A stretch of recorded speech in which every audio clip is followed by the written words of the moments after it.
का हो नंदो, किस बड़ी चिंता में पड़ी हो? का बताई भौजी, हमरे जौन एक जनी है न, उनके ऐसाई चिंता चापे बाद देह बनावे के।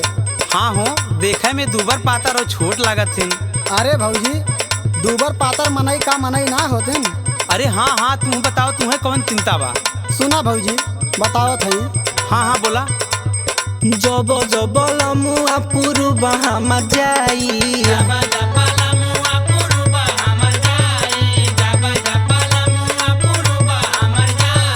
नया नया मॉडल के लावेले दवाई,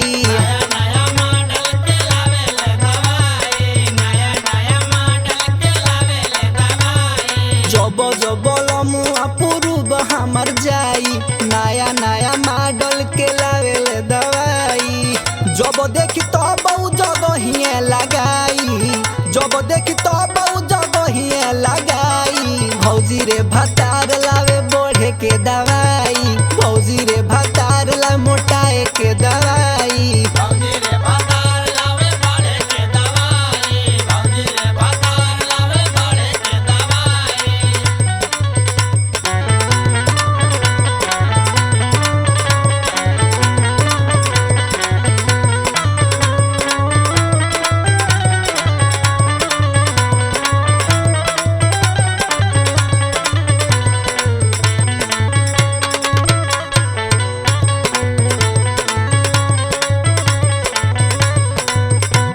सुनर बलमुआ करिया हो जाला,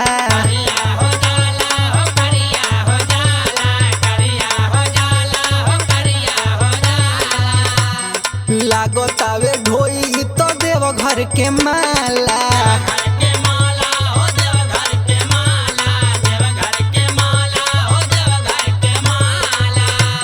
सुनर बलमुआ करिया हो जाला, लागता कि ढोई तो देव घर के माला। मुर्गा मछरिया बना के खियाई, मुर्गा मछरिया बना के खियाई। भौजी रे भतार लावे वो कर दवाई, भौजी रे भतार लावे बढ़े के दवाई।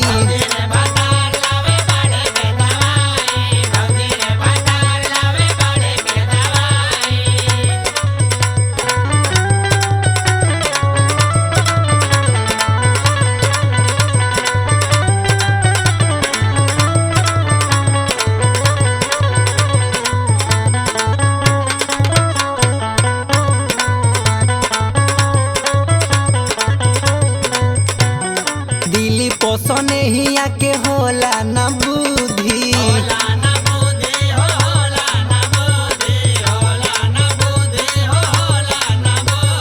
जड़ी बूटी और खियावतानी दूधी।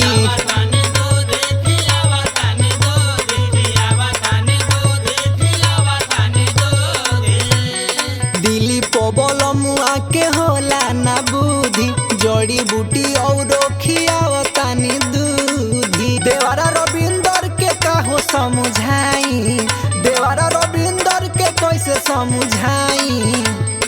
भौजी रे भतार लावे ओ कर दवाई, भौजी रे